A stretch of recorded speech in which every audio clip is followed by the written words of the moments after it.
예수 이름으로 하나님의 말씀 증거하겠습니다. 하나님의 말씀 요한복음 5장 24절에서부터 29절까지 보시겠습니다. 요한복음 5장 24절에서부터 29절입니다.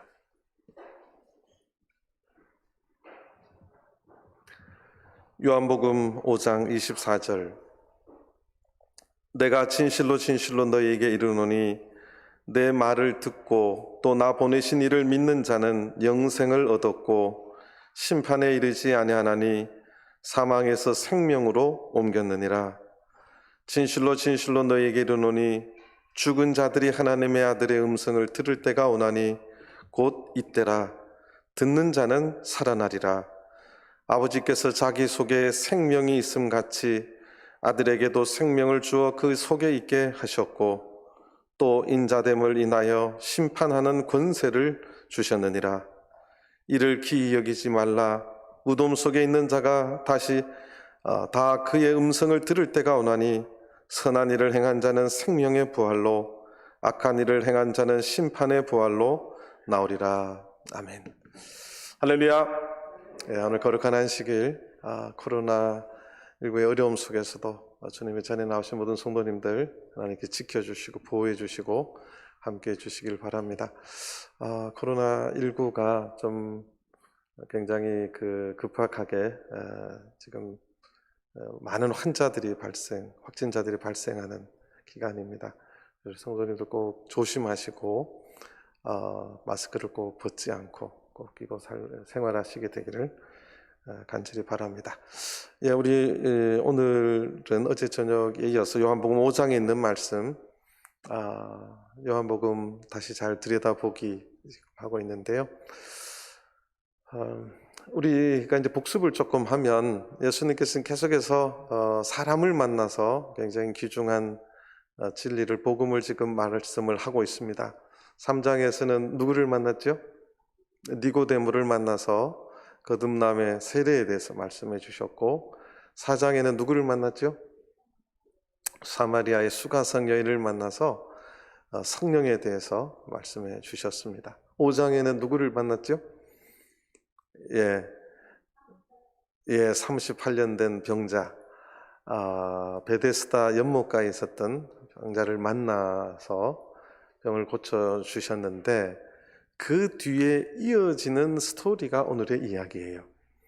그러니까 당시에 예루살렘에 있는 유대인들이 예수님의 말씀을 듣고 죽이려고 했어요. 어떤 말을 듣고 죽이려고 했느냐? 그러니까 오늘 본문을 이해하기 위해서는 사실 5장을 전부 다를 읽어야 되는데 5장 전부 다의 말씀의 핵심이 이제 24절에서 29절입니다.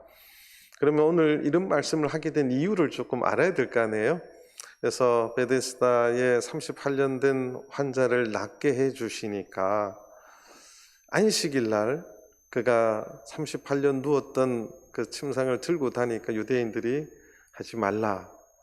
여기서부터 이제 논쟁이 시작이 됐는데 예수님께서 17절입니다. 17절을 보시면 예수께서 저희에게 이르시되 내 아버지께서 이제까지 일하시니 나도 일한다 하시매, 이 말이 유대인들이 예수님을 죽이려고 하는 결심하게 되는 말을 한 거예요. 무엇이 문제냐? 무엇이 문제예요? 잘 안 보이죠? 두 가지 문제인데 하나님을 예수님께서 내 아버지라고 말해요. 내 아버지. 그러면 나는 하나님이 뭐라는 거예요? 아들이라는 거죠. 그러니까 오늘날 우리도 이미 하나님의 영을 받으면 하나님의 그 양자의 그 은혜를 입습니다. 양자가 되는 것인데 요때 당시 유대인의 관념에서 말하는 거예요. 아부나 하나님을 내 아버지라고 말할 수가 없어요. 그 말하는 것 자체가 신성모독이고 하나님에 대한 아주 쉽게 말해서 우습게 여기는 거기 때문에 유대인들은 예수님을 이제 죽이려고 이제 작정을 한 거고, 아버지께서 일하니까 나도 일한다. 아버지가 일한 것처럼 나도 일한다. 하나님과 자기를 동등하게 취급하는 것에 있어서 이제 경악하는 거죠. 죽여야 되겠다. 그래서 이 17절의 말씀이 유대인들 사회에서 저 젊은 예수를 죽여야 되겠구나. 여기에 대한 설명이 이제 그 다음 절 18절에 나옵니다. 유대인들이 이를 인하여 더욱 예수를 죽이고자 하니, 세 가지 이유가 있는데 죽이려고 하는 게, 첫 번째가 안식일만 범할 뿐 아니라 안식일을 범했다 이거죠. 요거는 이제 안식일 날 자리를 들고 걸어가라고 예수님이 말씀했기 때문에 쉽게 말해서 이제 시킨 범죄자라는 거죠. 두 번째 죽일 이유가 하나님을 자기의 친아버지라 했다는 거예요. 아까 말한 것이 내 아버지라고 한 것이, 유대인들 사회에서는 어떻게 하나님을 내 아버지라고 할 수 있느냐, 저 죽여야 되겠다, 지금으로 생각하는 게 아니라는 거예요. 유대인 시대, 그 시대에 두 번째 죽여야 될 이유가 하나님을 내 아버지라고 한 것이고, 세 번째가 자기를 하나님과 동등으로 삼으심이라. 아버지가 일하니까, 하나님이 일하시니까 나도 똑같은 하나님의 일을 한다, 이 말이 유대인들 듣기에는 너무너무 경악하는 말이었다는 거예요. 자, 그러면 우리가 생각해 봐야 됩니다. 예수님께서 예루살렘의 명절에 제자들과 동행하지 않고 조용히 몰래 온 것은 누구를 만나기 위해서 그랬어요? 베데스다 연못에 38년 된 병자를 만나기 위해서 오셨고, 그 환자를 믿음을 보시고 치료해 준 게 아니라 자비의 집인 그것의 진정한 은혜를 통해서 은혜를 베풀어 주셨는데, 그 이유는 뭐냐? 예수님께서 마테마가 누가 요한 속에서 내가 하나님의 아들됨을, 또 하나님의 아들됨으로서 무슨 일을 해야 될지를 오늘 여기 요한복음 5장보다 자세하게 본인이 말한 데가 없어요. 그러니까 지금 예수님께서 이 땅에 오셔서 무슨 일을 하는 것인지를 가장 자세하게 선포된 말씀이 요한복음 5장인데, 그것이 이제 베데스다 연못에 38년 된 병자를 만난 뒤에 예수님께서 다른 데를 보면 이제 숨기시고 또 말하려고 하면 아직 말하지 말라고 말씀하셨는데, 특히 요한복음 5장에는 예수님께서 유대인들이 죽이려고 하는데도 끊임없이 그 이야기를 계속해서 5장 끝까지 하고 나서 6장 1절에 다시 갈릴리로 가십니다. 그러니까 이 5장 전체에 예수님께서 내가 하나님의 아들됨을 이야기하고 이 땅에 오셔서 무슨 일을 하시기 위해서 오셨는가를 아주 치밀하게 설명을 해놨어요. 굉장히 치밀하게 설명을 해놓은 것입니다. 그 치밀한 예수님의 설명 중에 핵심이, 그러니까 오늘 24절에서 29절의 본문입니다. 자, 먼저 예수님께서 이 땅에 오셔서 하신 일을 결론 제가 이제부터 이야기하는 건데, 예수님께서 이 땅에 오셔서 하신 일이 뭐예요? 구원을 완성시키셨어요. 그 구원의 완성은 그냥 내가 구원해 줄게가 아니라 이 땅에 있는 사람들의 죄값을 다 치르기 위해서 십자가에 달려 돌아가심을 통해서 그렇게 구원을 완성시켜 주셨어요. 그렇게 하시면 참 불행한데, 그 구원이 위대한 것은 예수님께서 죽은 지 3일 만에 부활하셨다는 사실이에요. 그리고 예수님을 믿는 자들에게 동일한 약속, 언약을 주셨어요. 부활에 참여할 거라고. 그리고 나서 마지막에 주님 다시 오신 날이 있는데, 그때 되면 심판을 하는데 우리들에게 영원한 생명을, 영생을 주시겠다. 이것이 이제 예수님께서 오늘 이야기하려고 하는 세 가지예요. 자, 그런데 그걸 예수님이 어떻게 풀어가시는지 보시기 바랍니다. 먼저 오늘 본문 24절 보기 전에 21절을 보시겠습니다.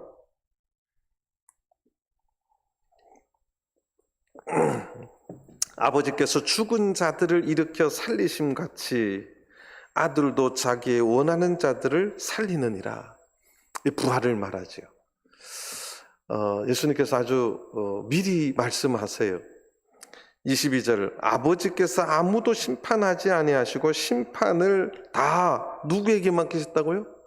아들에게 맡기셨다고. 그러니까 지금 부활과 심판, 이게 하나님 믿는 자들에게는 영생을 주시기로 하신 그 날이죠. 신랑 되신 예수 그리스도를 신부된 교회가 혼인잔치를 통해서 이제 만나게 되는 아주 그 영광된 자리이죠. 이 일을 이제 이루시겠다는 거예요. 자, 그리고 나서 24절부터 보시겠습니다. 오늘 본문입니다. 내가 진실로 성경을 볼 때에 예수님께서 진실로 말하면 이게 이제 원어의 헬라어는 아멘으로 적혀 있어요. 제가 이야기하지만 예수님께서 진실로를 말하면 이것이 강조용법이기도 하지만 이 땅에 있는 우리 교회를 향한, 사람들을 향한 언약이기도 합니다. 약속을 선포하실 때 항상 예수님은 진실로 이야기하셨어요. 진실로 그렇게 말씀합니다. 예수님께서 이 니고데모에게도 말할 때 진실로를 두 절 연이어서 말씀하셨어요. 오늘 이 예수님께서도 당시 그 유대인들에게 진실로 너희에게 이르노니 내 말을 듣고 또 나 보내신 이를 믿는 자는 영생을 얻었고 심판에 이르지 아니하나니 사망에서 생명으로 옮겼느니라. 예수님께서 내 말을 듣고 나 보내신 이를 믿는 자는 영생을 가진다는 겁니다. 영생을 얻는다는 거예요. 사실 우리 모든 이 땅에 마귀의 권세 아래 살아가는 우리는 다 불쌍한 존재들이고 또 하나님의 은혜를 입어야 될 존재고 영생을 얻어야 될 존재들입니다. 이것이 굉장히 중요한 문제예요. 그래서 예수님께서 이 이야기를 아주 하시기 위해서 그 멀리에서 조용히 오셔서 이 베데스다 연못가에 38년 된 병자를 낫게 하신 이유는 내가 누구임을 선포하는 거라고요? 하나님의 아들임을 드러내기 위해서 그 일을 하셨다는 이야기를 제가 어제 이야기를 드렸습니다. 그러니까 내 말을 들어야 된다는 거죠. 그리고 나를 보내시니 하나님을 믿는 자들, 그런 자들에게는 영생을 주시니까 너희들이 영생을 얻을 수 있다. 그 길밖에 없다는 거예요. 내 말을 듣고 하나님을 믿는 자들이 영생을 얻는다는 것입니다. 그리고 심판에 이르지 아니하나니 사망에서 생명으로 옮겼느니라. 사망은 우리 모든 인간들의 필연이에요. 안 죽을 사람 아무도 없습니다. 그런데 육신의 생명을 이제 마지막을 임하는 그 육신의 죽음을 두려워할 것이 아니라 정말 두려운 사망은 영적인 죽음입니다. 그런데 내 말을 듣고 나를 보내신 이를 믿는 자들에게는 영생이 얻어지고 그렇게 인생의 결론, 자연스럽게 그렇게 살면 다 사망에 이르는데 예수님 말씀을 믿고 나를 보내신 이를 믿으면 그 자연스럽게 다 사망으로 지옥 가는 자들을 생명으로 옮겼다는 거예요. 별로 감사하지를 않으시는데 그런데 옮겼느니란데요. 여기에서 우리가 예수님의 말씀, 이거 지금 제 이야기가 아니라 예수님의 말씀이에요. 옮겼느니라, 이게 뭔가 마음에 잘 안 와닿는데, 자, 이제 내 말을 믿고 내 말을 듣고 나를 보내신 이를 믿는 자는 사망에서 생명으로 옮겨질 것이다라는 말이 맞을까요? 옮겨질 수도 있다는 뜻일까요? 어떤 의미일까요? 이게 시제가 우리 한국말에는 시제가 있긴 있는데 어떨 때는 모호할 때가 있어요. 근데 원어는 시제가 너무너무 분명합니다. 현재 시제는 지금 현재이기도 하지만 진리를 선언할 때도 현재형이고 또 이게 계속 진행될 때도 현재형을 써요. 현재 진행형이 없습니다. 그냥 현재형은 계속 진행되는 거예요. 그러니까 나 보내신 이를 믿는 자는 영생을 얻었고는 진행형이에요. 그 다음에 심판에 이르다. 심판에 이르지 아니한 이르다도 진행형입니다. 현재형이에요. 그래서 우리가 이제 세례받고 하늘나라 가는 것도 주님 오시는 그날까지 진행형입니다. 현재형이기 때문에. 그런데 오늘 사망에서 생명으로 옮겼느니라는 예수님의 말씀 속에 시제를 뭘 쓰셨냐면 완료형을 썼어요. 완료형을 썼어요. 그 완료형은 뭐냐면 생명으로 옮겨질 것이다. 미래에 옮겨질 것이다가 아니라 이미 옮겨졌다는 뜻입니다. 그러니까 이제 성도님들이 질문을 많이 해요. 목사님, 우리가 주님 재림에서 심판 받아봐야지 천국 갈지 지옥 갈지 알지. 아니 이미 다 천국 갔다 그러면 말이 되냐? 이렇게 질문을 많이 합니다. 우리 입장에서는 이제 그렇게 말하면 우리가 미래에 어떤 일이 일어날지 아무도 몰라요. 아무것도 모릅니다. 단지 우리는 뭘 아는 거냐면 하나님의 언약된 말씀을 붙잡는 입장뿐이에요. 그렇게 말하면. 근데 오늘 이 본문은 누구 입장에서 말하는 거냐? 하나님의 입장에서 말씀하는 것이고 그 언약을 선포하신 분의 입장에서 말씀하신 거예요. 예수 그리스도의 입장에서는 지금 언약을 말씀하세요.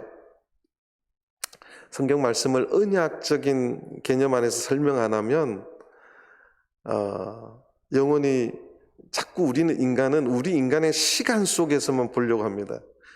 내가 천국 갈지 지옥 갈지 가봐야 한다는 거죠. 그런데 예수님의 말씀은 내 말을 들으면 이미 너네들은 천국에 가 있다라는 말씀이에요. 이 말씀이.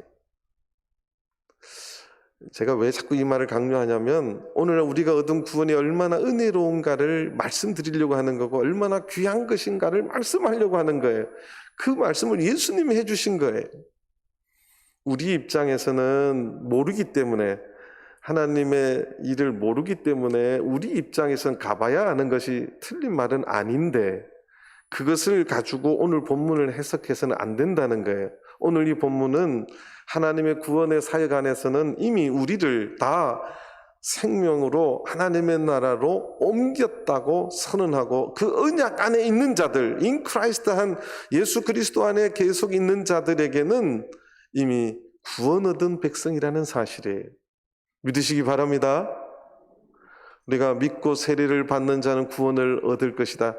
그것이 지금 구원 얻은지 나 몰라가 아니라 이미 구원 얻은 것임을 믿으시다는 주님의 말씀이에요. 그 언약을 붙잡고 있는 자에게는 그것이 믿은 대로 될지어다예요. 그래도 성도님들 중에 한 5분은 안 믿는 것 같아요. 제 이야기가 아니라 누구 말씀이라고요? 예수님 말씀이에요. 우리가 그 진실로 예수 그리스도의 말씀을 듣고 3장의 세례를 받고 4장의 성령을 받으면 그 말을 듣고 받으면 이미 사망에서 생명으로 옮겨졌다는 사실을 믿으시기 바랍니다. 이것이 베데스다 38년 된 병자를 만나고 그리고 나서 이어지는 논쟁 속에서 예수님이 계속해서 내가 하나님의 아들이고 아버지가 일을 하니까 나도 일하고 무슨 일을 하시느냐? 이 일을 한다는 거죠. 사망에서 생명으로 이미 옮겨졌다는 사실입니다. 그럼 옆에 앉아 계신 분들은 다 하늘나라로 옮겨진 귀한 하나님의 구원의 은혜를 입은 하나님의 귀한 백성임을 믿으시기 바랍니다. 네. 여러분들도 마찬가지. 우리의 구원이 얼마나 감사하고 귀한지 몰라요. 그래서 구원받은 백성답게, 하늘나라의 성도답게 이 땅에서 살으라는 거예요. 그것이 예수 그리스도를 다시 만날 백성들이 살아가야 될 모습이라는 거예요. 자, 그 다음에 25절을 보시겠습니다. 진실로 진실로 너희에게 이르노니, 예수님께서 24절에도 진실로 진실로 말씀하시고 25절에도 진실로 진실로를 말씀하고 있어요. 언약입니다. 약속입니다. 너희에게 이르노니 죽은 자들이 하나님의 아들의 음성을 들을 때가 오나니 곧 이때라. 듣는 자는 살아나리라. 여기 죽은 자들이, 이 죽은 자들은 여기에 대해서 또 헷갈리는 분이 있어요. 질문할게요. 여기서 죽은 자들 1. 지금 산소에 계신 분들. 2. 영적으로 죽은 자들. 3. 모르겠다. 몇 번이에요? 그러니까 제가 이제 성도님들하고 이제 다른 교회에서 요한복음을 공부할 적에 이걸 이야기했더니 이 죽은 자들이 다 산소에 있는 자들로 알고 있더라고요. 저는 그래서 굉장히 놀랐어요. 산소에 있는 자들은 28절에 이를 키 여기지 말라. 무덤 속에 있는 자, 여기에 산소에 있는 자들이고, 지금 25절에 죽은 자들은 영적으로 죽은 자들을 말합니다. 성경에 이런 표현들 굉장히 많아요. 참고로 에베소서를 보시겠습니다. 에베소서 2장 1절을 보시겠습니다. 여기만 좀 찾아볼게요. 에베소서 2장 1절, 너희의 허물과 죄로 죽었던 너희를 살리셨도다. 우리가 언제 죽었죠? 근데 성경에 보니까 죽었던 너희래요. 그럼 우리가 진짜 죽었나요? 5절을 보시겠습니다. 허물로 죽은 우리를 그리스도와 함께 살리셨고, 허물로 죽었던 우리를 그리스도와 함께 살리셨대요. 우리 언제 죽었죠? 죽은 적 없어요. 이제 제가 말 산소에 간 것으로 해석하면 이런 본문의 해석이 안 돼요. 그러니까 오늘 요한복음 다시 돌아오겠습니다. 요한복음 25절에 진실로 진실로 너희에게 이르노니 죽은 자들이, 요것은 지금 영적으로 죽어 있는 자들을 말해요. 하나님 밖에 있던 자들을 말해요. 그 영적으로 죽은 자들, 그리고 진짜 무덤 산소에 계신 분들에 관한 사항은 28절입니다. 무덤 속에 있는 자, 이미 요거는 이제 죽은 자들을 말해요. 그러니까 25절에 죽은 자들, 우리는 예수님 믿기 이전에 모든 생명은 다 죽은 자들입니다. 예수님을 모르는 자들 다 죽은 자들인데 진실로 진실로를 말하는 거예요. 이거는 언약입니다. 진실로 진실로 너희에게 이르노니, 예수님을 모르고 죽을 수밖에 없는 너희들, 그 죽은 자들이 하나님의 아들의 음성을 들을 때가 오나니 곧 이때라. 누구 지금 말씀할 때요? 예수님께서 지금 말씀할 때. 그래서 이 말씀을 듣는 자는, 이때라, 듣는 자는 뭐하리라? 살아나리라. 내 말을 듣는 자는 살아나리라는 말씀입니다. 오늘 우리가 살아난 이유는, 사망에서 생명으로 옮겨진 이유는 예수 그리스도의 말씀을 듣고 순종하고 물과 성령으로 거듭나라고 하는 그 말씀에 따라서 거듭났기 때문에, 그 말씀을 듣는 자, 듣고 앉아있는 자가 아니라 이거는 순종하는 자를 말합니다. 그 말씀을 순종하는 자는 살아날 것이다. 살아나리라. 지금 살아나리라. 그렇게 말씀하시는 거예요. 우리도 그렇게 살아났음을 믿으시기 바랍니다. 이것은 지금 하나님의 음성을 들을 때가 오노니 곧 이때라는 거예요. 예수님이 지금 말씀하실 그때, 나를 통해서 그 음성을 들으면 듣는 자들, 순종하는 자들은 살아날 것이다. 이제 사망에서 생명으로 옮기움 바 되는 그러한 성도가 될 것이라를 선언하는 말씀이에요. 우리가 왜 예수님의 말씀을 순종해야 되느냐? 왜 우리가 안식일을 지켜야 되느냐? 그 말을 듣고 살아나기 위해서 하는 겁니다. 믿으시기 바랍니다. 왜 다른 사람들한테 이단 소리 들으면서 우리가 이렇게 하느냐? 우리가 살아나기 위해서 하는 것인 줄 믿으시기 바랍니다. 그렇다면 그 은혜 안에 들어왔다면 우리가 하나님의 전에 나와서 예배드리며 하나님의 진리의 말씀을 상고하면서 얼마나 감사해야 됩니까?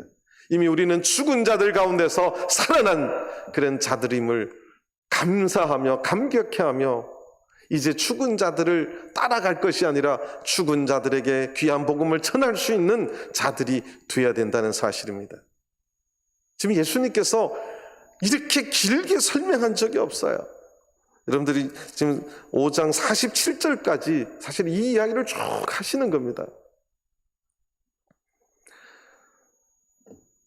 26절, 아버지께서 자기 속에 생명이 있음 같이 아들에게도 생명을 주어 그 속에 있게 하셨고, 27절, 또 인자됨을 인하여 심판하는 권세를 주셨느니라. 인자됨, 이 단어 자체가 메시아임을 선언하는 말이에요.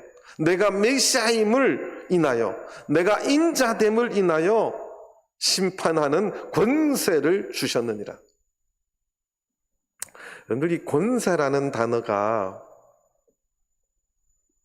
이때 당시 예수님 당시에 세계를 제패하던 나라가 로마입니다. 로마는 전 세계에서 어떻게 보면 가장 완벽하게 법으로 통치하는 나라였어요. 왕의 제도가 있다가 공화정으로 갔다가 다시 황제 제도로 가는 로마의 역사의 변천이 상당히 많이 있었습니다. 근데 그들이 공화정을 할 적에 법이라고 하는 것. 그래서 로마에 가면 어디 법을 따르라고요? 그 말이에요. 그게 왜 이렇게 유명한 말이냐? 다른 데 가면 임금 마음대로 뭐 기분 나쁘면 죽이고 기분 좋으면 이게 아니라 법으로 통치하는 나라가 로마의 그 좋은 점이었는데, 또 굉장히 상반되게 로마에 흐르는 진리는 이게 이제 스파르타의 정신이 또 들어가고 이태리 그 사람들의 어떤 민족성이기도 한데 강한 남자를 원하는 거예요. 강한 사람. 그래서 그 로마가 모든 전쟁에 승리할 수 있었던 것은 이 강한 것, 힘이라고 하는 것, 그것이 곧 능력이라는 거고, 힘이라고 하는 것이 세상을 지배하는 진리라고 생각했어요. 그래서 그 힘의 진리의 가장 높은 자리가 어디예요? 황제예요. 황제에게는 최고의 힘이 있었고, 그 황제라고 하는 자리는 거의 신의 반열까지 그 힘의 최고의 고봉인데, 그 자리에 있는 것을 로마 사람들이 권세라는 말을 썼어요. 권세. 제가 왜 이 말을 이 단어에서, 원래 우리는 늘 읽으니까 익숙한데 이 단어를 원래의 느낌으로 보면 여기에 쓸 자리가 아니라는 건데 이 자리에 썼다는 거예요. 권세. 그러니까 사실은 성경적으로 보면 하늘님 나라에서 이 권세라는 단어는 잘 안 어울리는 말이고 영광이죠. 영광이라는 것도 엄청난 단어입니다. 영광으로 써야 되는데 이 권세라는 말, 오히려 성경에는 이 권세 잡은 자, 이 권세 잡는다는 게 별로 그렇게 성경적으로는 긍정적으로 쓰일 때보다 부정적으로 쓰일 때가 더 많습니다. 세상은 권세 잡기 위해서 서로 죽이고 살리고, 그 힘이 곧 진리지요. 그런데 오늘 이렇게 성경에 보니까 내가 인자됨을 인하여, 지금 예수님께서 아주 맘 놓고 내가 그리스도이시고 인자됨을 막 말씀하시고 선언하는 거예요. 내가 메시아됨을 인하여 심판하는 그 권세를, 로마 시대에 어떻게 보면 그 권세 앞에 아무도 말도 못하고 두려워 떨었던 그 권세를 이 자리에 쓰는 거예요. 지금 초라하게 갈릴리의 시골에서 온 청년 같은 사람, 그 예수님인데, 예수님께서 내가 당시에 예루살렘의 종교 지도자들을 버글버글한 그 자리에서 내가 인자됨을 인하여 세상을 심판하는 권세를 하나님 아버지께서 누구에게 주셨다고요? 나에게 줬다고. 나에게 줬다고 지금 이야기하는 거예요. 진짜 당시에 이스라엘의 종교적인 권세를 잡은, 그러니까 지도자들 입장에서 보면 약간 황당한 이야기일까요? 긍정이 되는 이야기일까요? 약간은 이렇게 됐거나, 믿는 분은 진짜 예수님을 믿는 거예요. 오늘날도 마찬가지예요. 오늘날도 마찬가지입니다. 예수님께서 마지막에 이 세상을 심판하는 권세를 가졌다는 사실을 믿을진데 오늘날 우리는 이 땅에서 죄악된 길로 갈 수가 없는 거예요. 나는 그런 성도님들 되시길 바랍니다. 우리 청년들 죄의 유혹에 왜 내가 빠지지 말아야 되느냐?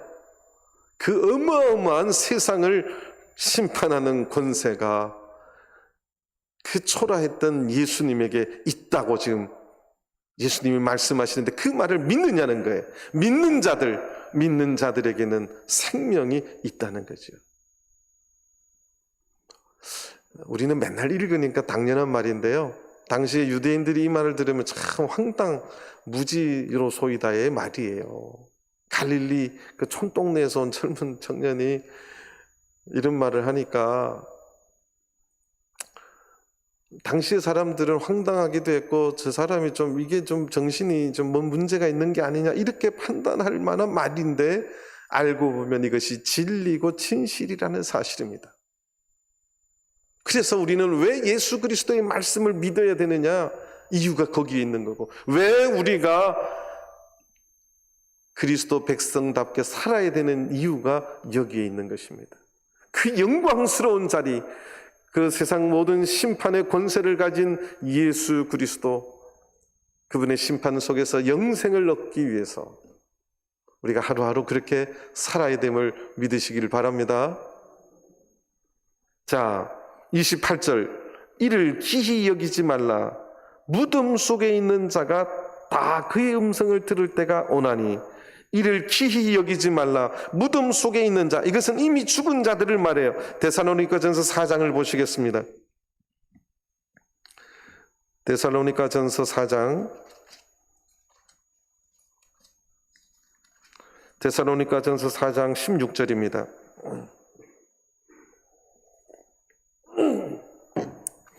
주께서 호령과 천사장의 소리와 하나님의 나팔로 친히 하늘로 쫓아 강림하시리니 이 심판의 날이지요. 그리스도 안에서 죽은 자들이 먼저 일어나고, 이게 이제 무덤 속에 있는 자들이에요. 이게 무덤 속에 있던 자들, 오늘 지금 예수님께서 말하는 이 무덤 속에 있는 자, 그들도 그의 음성을 들을 때가 올 거라는 사실이에요. 그건 심판의 주님으로 오실 때죠. 그것을 이제 선언하는 말이 29절입니다. 선한 일을 행한 자는 생명의 부활로, 악한 일을 행한 자는 심판의 부활로 나오리라. 별로 좋아하지도 않으시고 그냥 무덤덤하신데 저는 너무너무 감격스러운 본문이에요. 자, 근데 여기에서 성도님들이 질문이 생겨요. 두 가지가 생깁니다. 첫 번째는 성경에 보면 부활이 있는데 부활은 우리만 하는 줄 알았는데, 아니 예수 잘 믿는 우리만 부활하는 줄 알았는데 누구도 부활해요? 참말로 여기 보니까 악한 일을 행한 자도 부활을 한다고 돼 있는데, 이제 심판의 부활이지만 악한 일을 행한 자도 부활한다고 돼 있어요.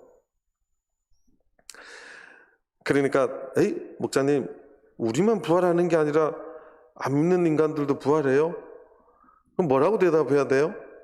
오늘 본문을 놓고 보면 기라고 해야 돼요? 안 기다고 해야 돼요? 기다고 해야 해요. 그러니까 우리가 지옥에 가고 천국에 가는 것은 영적인 일이기 때문에 다 부활을, 소위 말하는 그 부활은 다 하는 거라는 거예요. 우리 예수 믿는 자만 부활하는 거 아닙니다. 그런데 그 부활을 예수 믿는 자들을 상대로 말할 적의 부활은 오늘 이쪽 부분만 이야기를 늘 성경에서 하는 거예요. 근데 주님이 재림 주로 오실 때는 죽은 자들이 다 부활하는 거예요. 그렇게 해서 심판을 받는 겁니다. 그러니까 그 악한, 여기 말한 것처럼 선한 일을 행한 자는 생명의 부활로, 오늘 이게 제목이죠. 생명의 부활로. 우리는 영생을 얻는 생명의 부활로 다시 살아나고, 이 육신으로 살아나는 거 아니에요. 제가 말하는 거. 심판을 받는 그 순간에 다시 육으로 태어나는 것도 아닙니다. 이게 부활이래. 그러니까 나사로가 죽었다 살아나는 그 부활을 생각하는데, 그거하고 또 다른 이야기입니다. 그 다음에 악한 일을 행한 자는 심판의 부활로 나올 것이다. 이 안에 이제 두 번째입니다. 성도님들이 질문이 생겨요. 뭔 질문이 생기죠? 위에 선한 일을 행하면 생명의 부활이고 악한 일을 행하면 심판의 부활로 나오니까 주님 앞에 심판을 받아서 천국 가려면 행해야 된다. 행함이 있어야 되는구나. 그런데 앞에 보니까 또 선한 일이에요. 아이고 음에 어찌까이. 세례받아도 안고도 소용이 없구만. 성령 받아도 안고도 소용이 없구만. 세상에 살면서 뭔 일을 해야 해요? 착한 일을 해야 해요. 집이 좀 착한 일도 해봐. 요걸 요렇게 해석이 되는 본문이 되는 위험성이 있어요. 그러면 그 앞장에 3장에 물과 성령으로 거듭나면 하늘나라 간다는 말이 이 말씀하고 어떻게 되는 거예요? 어떻게 돼요? 충돌이 되잖요. 이 질문이 안 하면 성경 별로 읽으면서도 고민 안 하시는 분이고 성경을 읽으시는 분이고 좀 생각이 있으시면 100% 질문이 들어오는 두 가지 질문이에요. 그러면 예수 안 믿는 자들도 부활하냐고? 그 부활은 똑같이 부활을 합니다라고 질문하고, 두 번째가 그러면 우리가 행위로 구원 얻습니까? 딱 질문 들어오잖아요. 선한 일을 하면 생명의 부활로, 악한 일을 행하면 여기 말하는 것처럼 심판의 부활로 나올 것이다. 그러면 약속, 그 언약의 속에 있는 물과 성령으로 거듭남으로 구원 얻는 게 아닌가? 우리를 구원하시되 우리의 행한 바 의로운 행위로 말미암지 아니하고 오직 그의 긍휼하심을 쫓아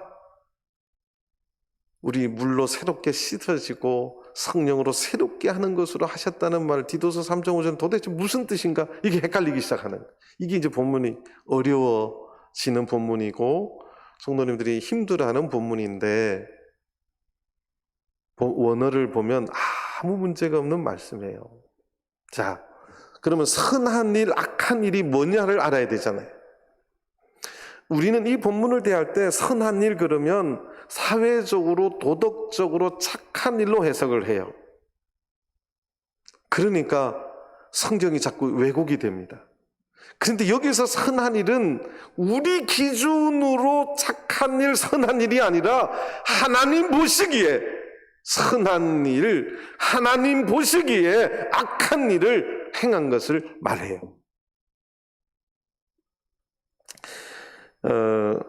세상 도덕적인 개념이 아니라 영적인 일, 하나님, 지금 예수님이 행하시는 일이 심판이고 지금 이제 쭉 설명하는 게 구원이고 부활이고 심판이에요. 심판을 하시는 자의 입장으로 지금 심판자 이 입장으로 설명하는 거예요. 내가 선하게 여기는 그 일을 행한 자는 구원을 얻을 것이고 내가 악하다고 생각하는 그 일을 행한 자는 심판을 받는다고 말씀하시는 거예요. 우리 입장에 선한 개념, 악한 개념이 아니에요. 지금 이 본문을 누가 말씀하고 계세요? 예수님이 말씀하고 있어요. 예수님이 심판자로서 오셨을 때 예수님께서 선하게 보는 일을 행한 자는 생명의 부활로, 예수님이 보시기에 악한 일로 판단하는 것을 행한 자는 심판의 부활로 나올 것이라는 거예요. 여러분들, 창세기에 보면 하나님이 천지를 창조하시고 보시기에 뭐라고요?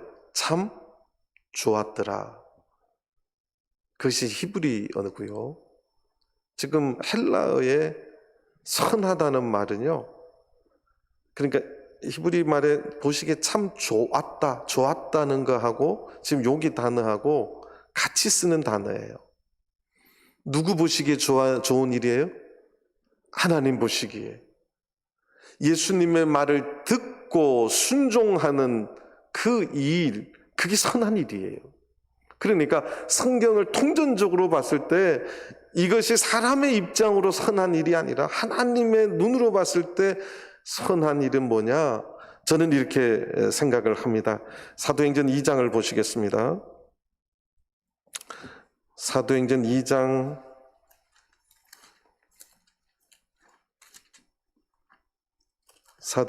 37절부터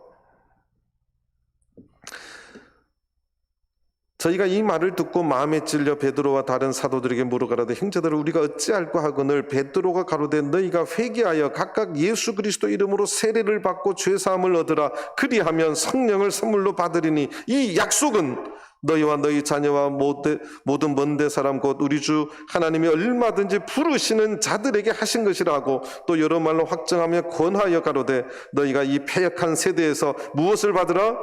구원을 받으라. 그 말을 받는 사람들은 세례를 받음에 그날의 제자의 수가 3,000이나 더하더라. 이게 저는 성경의 가장 선한 일입니다. 자, 여기에서 저절로 예수 안 믿고 저절로 쭉 가는 자들은 사망으로 가는 자들이에요.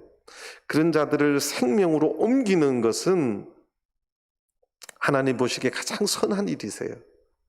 그런데 그 일이 예수님께서 내 죽은 자들이 내 음성을 순종하고 들으면 그 듣는 자는 살아나리라. 그것이 가장 선한 일이라는 거예요. 하나님 보시기에. 그래서 그 일을 행한 자는 생명의 부활로, 그 일을 거부하고 안 하는 자들, 그것은 하나님 보기에 악한 자들의 세상 풍속을 쫓아가고 마귀의 그 유혹에 따라서 끌려가는 자들, 그 악한 일을 행한 자는 심판의 부활로 나올 것이다. 그 뜻입니다. 자, 그런데 참 재미있는 것은 선한 일을 행한 자, 악한 일을 행한 자, 한국말은 같은 단어예요. 근데 원어는 선한 일을 행한 자를 포이에오라는 단어를 썼고 악한 일을 행한 자를 프라소라고 하는 단어를 썼어요. 프라소. 포이에오라는 말을 뜻이 몇 개가 있는데 기본적인 뜻이 만들다예요. 그러니까 늘 해오던 것이 아닌 새로운 것을 만들다라는 뜻이고, 그게 이제 기본적인 뜻이고, 여기에서 어떤 성경에서 하나님 말씀을 포이에요 한다 그러면 순종한다, 그 다음에 실천하다, 준수하다라는 뜻이 있어요. 그 악한 일을 행한 자, 행한과 선한 일을 행한 자, 악한 일을 행한이라는 그 단어가 달라요. 한국말은 똑같은데. 그런데 앞에 선한 일을 행한 자를 포이에오라고 하는 단어를 쓴 것은 그냥 쭉 똑같은 것을 가는 게 새롭게 뭔가를 만들다라는 게 기본 뜻인데, 이런 하나님의 말씀이 앞에 걸려 있으면 그것을 준수하다, 행하다는 뜻이 있다는 거예요. 근데 뒤에 악한 일을 행한 플러스는 뭐냐면 습관적으로 수행하다, 습관적으로 뭔 일을 행하다, 그 뜻이에요. 그러니까 악한 일, 마귀의 태어날 자체부터 우리는 마귀의 권세 아래 살아요. 쭉 살다가 습관적으로 그렇게 세상대로 살아가는 자, 그 말을 말하죠. 하나님 보시 악한 그 일을 습관대로 쭉 살아가는 자에게는 심판의 부활로 나올 것이다. 그러니까 여기는 행위의 구원을 이야기하는 게 아니에요. 하나님 보시기에 선한 그 일을 내가 준수하고 그것을 따르는 자에게는 생명의 부활로 나올 것이다. 인간의 태어나면서부터 사탄의 권세 아래에 있는 그 악한 길을 습관적으로 따라가는 자들에게는 심판의 부활로 나올 것이다. 그 뜻이 오늘 원어적인 본문의 뜻이라는 것입니다. 행위가 아닙니다. 이렇게 조용하죠? 이 본문을 우리 전주교회 성도님들 읽으시면서 집이도 좀 착한 일 좀 해봐, 착한 일로 해야, 그 뜻이 아니라는 거예요. 오늘 지금 예수님의 이 논증에 쭉 유태인들하고 말하면서 그렇게 구원 얻는다고 말씀하면 이게 성경에 큰 엄청난, 예수님이 그런 실수할 리도 없고 그렇게 말했을 리도 없습니다. 성경을 통전적으로 보면 그런 뜻이라는 거예요. 얼마나 정확하게 기록해 놓은지 몰라요. 우리가 여기 말한 것처럼 생명의 부활로 오려면 누구 보시기에 선한 일을 한다고요? 하나님 보시기에 선한 일, 그 일을 내가 새롭게 만들어 가야 돼요. 여러분들의 지금 본성, 인간의 본성은 악합니다. 마귀의 본성 아래 있어요. 그것을 새롭게 만들어 가는 자, 그걸 행하는 자, 예수님의 말씀을 듣고 나 보내신 이를 믿는 자는 영생을 얻을 수 있는 길이라는 거예요. 동일한 말씀입니다. 그것을 새롭게 만들어가고 순종하고 준수할 때 생명의 부활로 나올 것이고, 태어날 때부터 사단의 그 악한 이 괴계 속에서 살아가고 그렇게 살아갈 습관적으로 행하는 자들은 여기 말한 것처럼 심판의 부활로 나올 것이라는 말씀입니다. 얼마나 정확한 말씀인지 몰라요. 저는 우리 전주교회 모든 성도님들이 하루하루 우리가 악한 본성으로 살아가는 것이 아니라 하나님 보시기에 선한 그 일을 준수하며 살아가는, 그래서 하나님 백성답게 이 땅에 살아감을 통해서 마지막에 다 부활에 동참하고 생명의 부활에 동참하고 하늘나라에 들어가는 그런 귀한 성도님들이 다 되시기를 간절히 바랍니다. 그런데 왜 제가 이 이야기를 하냐면 40절부터 보시겠습니다. 예수님께서 이 말을 하시면서 끝에 참 불행한 이야기를 해요. 그러나 40절, 너희가 영생을 얻기 위하여 내게 오기를 원치 아니하는도다. 이런 엄청난 사실을 지금 이야기함에도 너희가 내게 오기를 원치 아니하는도다. 나는 사람에게 영광을 취하지 아니하노라. 다만 하나님을 사랑하는 것이 너희 속에 없음을 알았노라. 당시 유대인들이 말로만 하나님을 사랑한다 하면서 예수님이 볼 때 그 속에 영생을 얻기 위해서 하나님을 진정으로 사랑하는 것은 없다는 거예요. 오늘 우리의 신앙을 잘 뒤돌아봐야 될 말씀입니다. 우리는 엄청난 은혜를 얻었어요. 베데스다 연못에서 38년 된 환자처럼 그렇게 절망 가운데 살다가 하나님의 은혜로 구원 얻는 자리에 들어왔음에도 불구하고 우리가 하나님을 사랑하는 것이 없이 하루하루 살아갈 수도 있음을 우리는 알아야 된다는 사실입니다. 저는 우리 전주교회 모든 성도님들이 하루하루 하나님을 사랑하며 하나님의 말씀을 순종하는 것을 정말 즐거워하며 이미 사망에서 생명으로 옮겨진 그 귀한 생명을 귀하게 여기고 감사하며 찬양하며 하나님께 영광 돌리는 귀한 하나님의 백성들이 다 되시기를 간절히 바랍니다. 다 같이 묵도하시겠습니다.